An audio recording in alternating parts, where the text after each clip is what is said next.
Da Metrópole Vida Mental, de George Simmel, A Sociedade do Cansaço, de Byung-Chul Han, Eros agoniza. É na metrópole que o Homo urbanus precisa se reinventar para regenerar o que seria o futuro para a humanidade.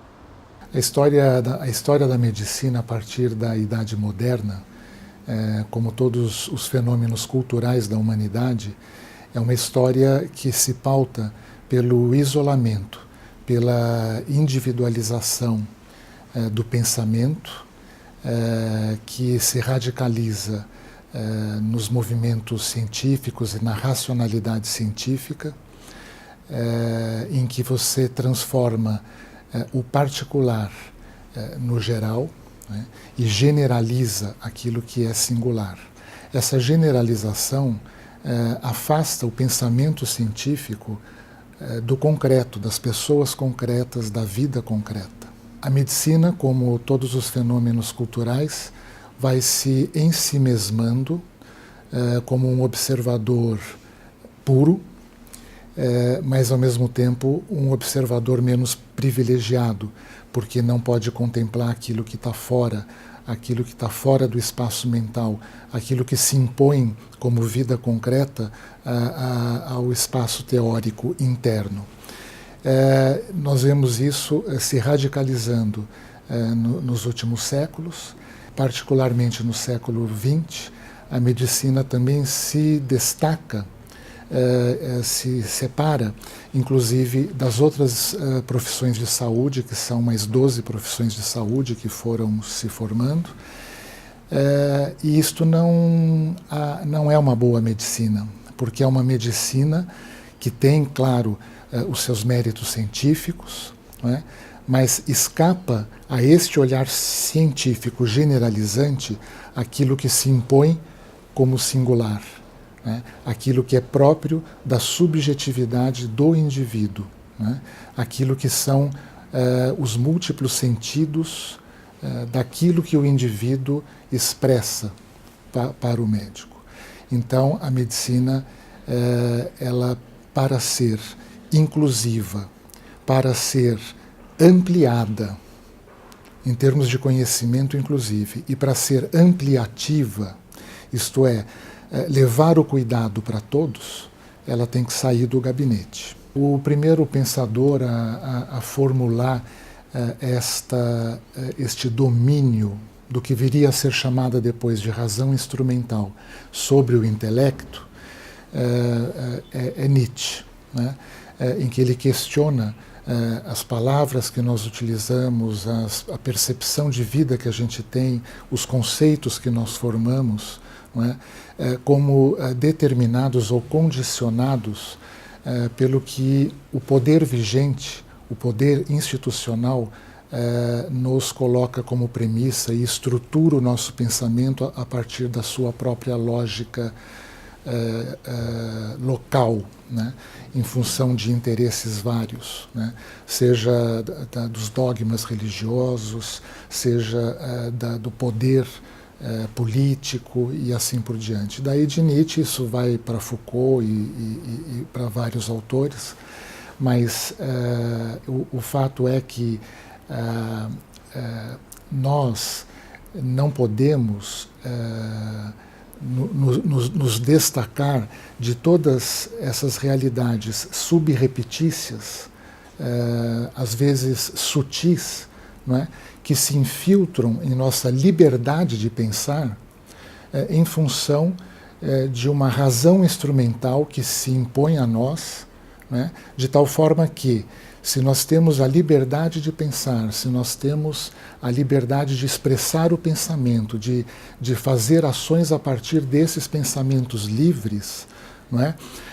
Esta razão instrumental, vigilante, há de não nos dar o espaço da mídia, há de não nos dar o direito de dizer, há de sufocar as diferenças que contrariam o status quo da sua época. Os indivíduos que aportaram a Cracolândia desde a década de 90, de 1990, foram para lá porque viviam situações de penúria, de miserabilidade humana, ou nas suas comunidades, ou na fragmentação familiar dentro das suas casas, não é?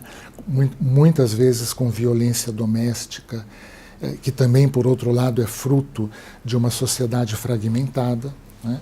Mas, enfim, eles aportaram à Cracolândia não só a busca da droga. A droga é o chamariz inicial, mas a partir do momento em que eles se instalam ali, ou começavam a se instalar ali, eles formaram uma comunidade, e uma comunidade que eles não tinham fora. A Cracolândia, ao mesmo tempo, é lugar de encontro e lugar de fuga. De fuga pela droga, pelos efeitos da droga, mas lugar de encontro porque é onde eles recuperaram alguma identidade, ainda que seja uma identidade obstruída fora dali, né? Porque a tendência dos governantes é isolarem a Cracolândia, né? E não levarem o Estado, assim como muito tempo a medicina não esteve lá dentro. O Estado tem que entrar na Cracolândia e interagir com essas pessoas, não é? De tal forma que você crie significado para essas vidas. Mas esse significado se dá pelas oportunidades culturais, não é? Que de alguma forma estimulem, encantem individualidades e movimentos de afetos coletivos entre eles e entre as próprias pessoas que estão fora dali, de tal forma que a droga deixe de ser necessária na vida dessas pessoas. É claro que para isso acontecer há que se ter um controle do tráfico, né? Porque o tráfico que se infiltra ali dentro, ele leva à ausência do mundo, né? Que é o efeito da droga. A Cracolândia só será um lugar do passado quando essas pessoas que estão lá encontrarem um lugar próprio no mundo da vida, da cultura, da boa vida, socialmente falando. Hoje o que nós vemos é uma tentativa do Estado de espalhar essas pessoas para outros locais da cidade, né? Então, do ponto de vista arquitetônico, desta forma a Cracolândia pode acabar. Do ponto de vista das vidas humanas, você vai isolar mais ainda essas vidas humanas que, bem ou mal, estão ali interagindo de uma forma mais concebível do ponto de vista do pensamento humanitário. Como psiquiatra, ouço muito essa queixa. Muitas vezes a pessoa me diz: não estou triste, não estou angustiado, não estou deprimido, enfim, mas eu até tenho vontade de fazer as coisas, mas não há, eu sinto que não há o impulso para concretizá-las. Essa astenia que afeta o indivíduo, né, ela é a ausência do desejo. Quer dizer, é um afeto sem desejo, portanto, é algo que não se transforma em movimento a partir dos desejos próprios, porque os desejos próprios, eles estão em interação bionívoca com o desejo do outro. Se eu me fecho para o mundo, eu não tenho vontade própria, porque o mundo é a recepção afetiva e necessária para que eu tenha desejo e movimento de me manifestar. Então, este isolamento que nós vivemos, o isolamento do pensamento científico e do mundo da vida, o isolamento das pessoas dentro dos seus apartamentos, dentro dos seus gabinetes, dentro do mundo digital em que ele escolhe, até por preservação emocional, ele escolhe os seus pares, né, e barra o acesso de pessoas que pensem diferente dele. Então, este isolamento leva a um mundo organizado interno, organizado, mas sem vida, sem desejo. Ou se ainda há um desejo de viver, este desejo não tem o impulso necessário para se transformar em ação. O suicídio afeta a todos, né? Inclusive aos próprios médicos. A questão do suicídio em jovens ele classicamente, em todo o mundo, as faixas etárias que mais se suicidam, ou que suicidam, né? Falando num português mais correto, são os jovens, os adultos jovens e os idosos. Então, veja que interessante. São justamente faixas etárias destinadas pela cultura vigente ao isolamento. O jovem é um ser isolado que busca a vida no fora. Ele adora passear, ele adora encontrar na rua com as pessoas, né? Mas ele está construindo uma identidade própria.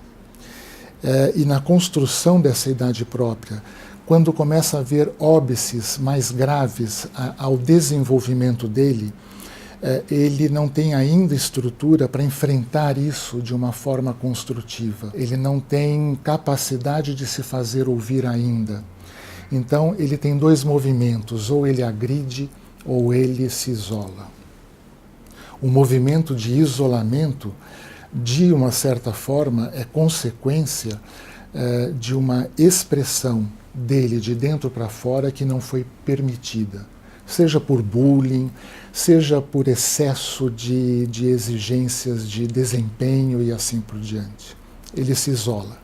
Esse é o primeiro sentimento que pode condicionar, entre outras coisas, o suicídio, que é o isolamento. Do isolamento, ele deixa de ter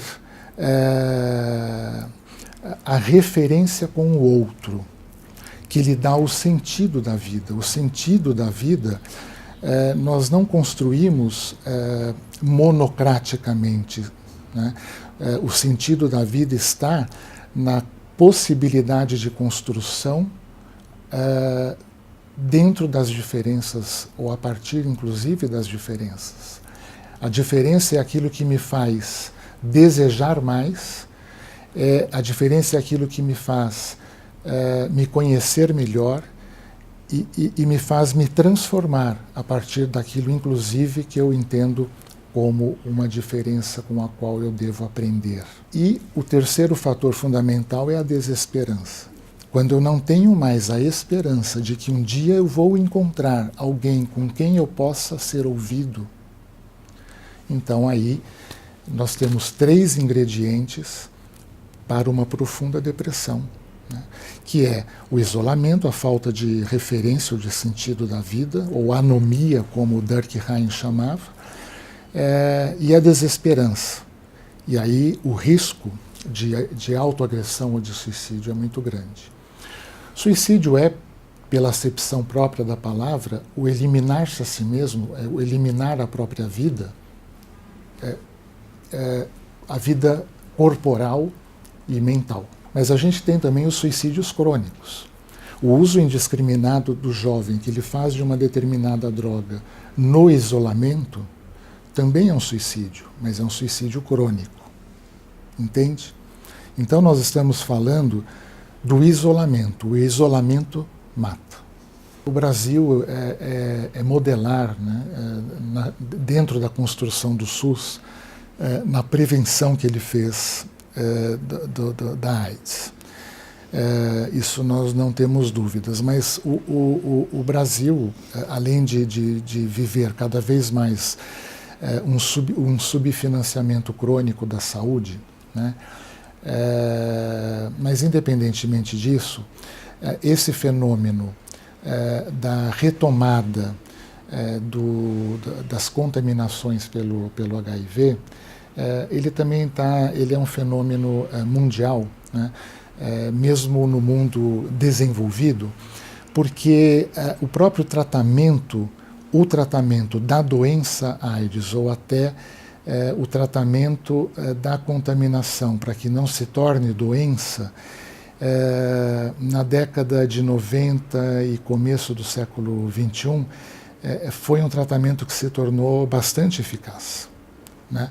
Quase zerando, né, a carga viral daquele indivíduo que tem o HIV, mas não está doente. Isso, de uma certa forma, condiciona um certo descuido. Você coloca aí também desinformações, né?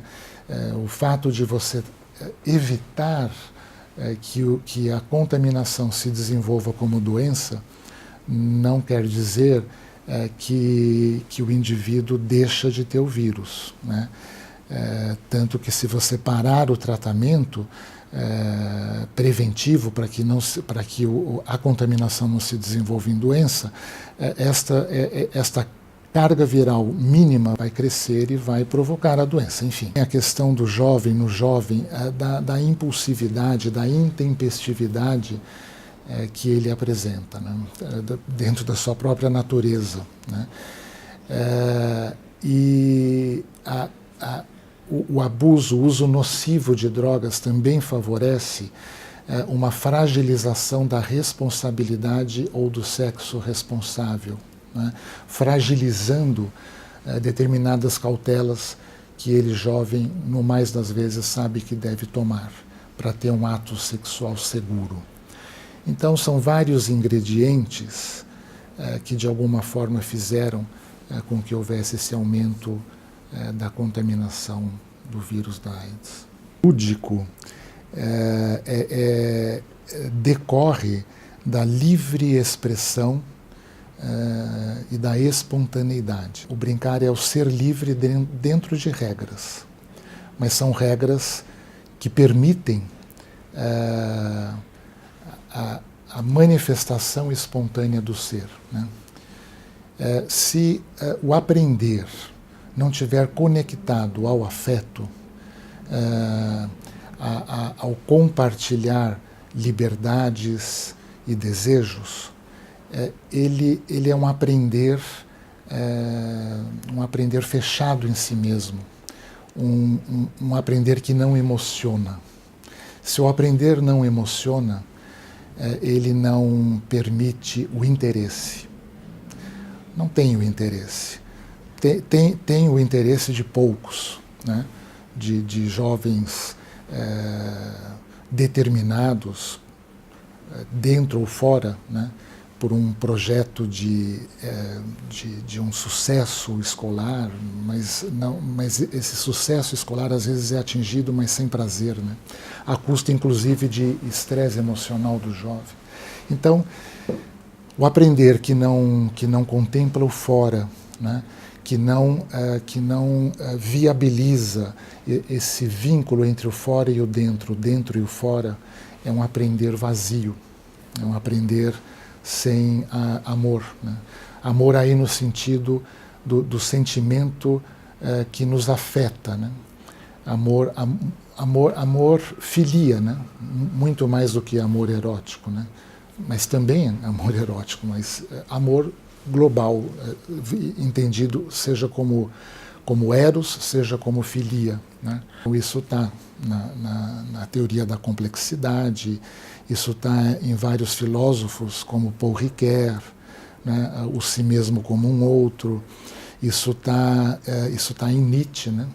Que destrói, vamos dizer assim, o castelo de uma razão dogmática que predomine sobre outras. Está nos poetas, está nos escritores, e está nos pensamentos que concebem a vida como um sistema aberto, que sempre se modificará e se aperfeiçoará, inclusive, pela diferença e pela multiplicidade que o informa, né? Isso está no próprio Hegel, com o movimento dialético, né, do geral, que absorve a diferença sem eliminá-la, de tal forma que haja uma mudança de patamar, tanto da diferença quanto do pensamento generalizante, né, de tal forma que todos cresçam, né. Em Hegel, há um final, vamos dizer assim, há uma visão teleológica, né, da humanidade, que culmina num espírito absoluto. Mas se esse espírito absoluto, né, ele fosse fechado em si mesmo, mais cedo ou mais tarde ele se destruiria pela própria energia dissipativa que é intrínseca às coisas, intrínseca à vida, às células, aos corpos, e intrinsecamente. Se a mente se fecha, ela se torna absolutismo e mata o outro. Ou ela mata a si mesma, porque ela não foi informada como um sistema aberto da diferença que poderia torná-la mais adaptativa e mais expansiva no mundo da cultura. A rua é a resistência, né? A espontaneidade das ruas. Nós vimos em 2013, num primeiro momento, houve espontaneamente um afluxo de pessoas por vários motivos que os induziam, que os levavam à rua, mas motivos intrínsecos, não impostos por coletivos de poder, né? Depois isso se desvirtuou, né? Aquilo que estava nas ruas como uma universalidade de sentimentos, né, foi se segmentando e prevaleceu o segmento contrário às próprias ruas, né? O segmento que se pereniza porque é pensamento fechado que se impõe ao que está fora, né? E se impõe de várias formas, explicitamente ou subrepeticiamente. Então a rua, enquanto locus, né, enquanto sítio de caminhar livre, de conversar livre, ela sempre será a melhor saída. A rua é a presença do objeto no sentido não só como uma oposição ao sujeito, né? Mas o objeto, ele resiste a ser o que eu quero que ele seja. Então ele me humaniza, ele me torna mais aberto ao direito do outro de ser o que ele é, né? E nós vamos nos entender, né? Eu sou objeto dele e ele é meu objeto, né? Então nós seremos sujeitos emancipados, porque seremos sujeitos acima do que nós éramos.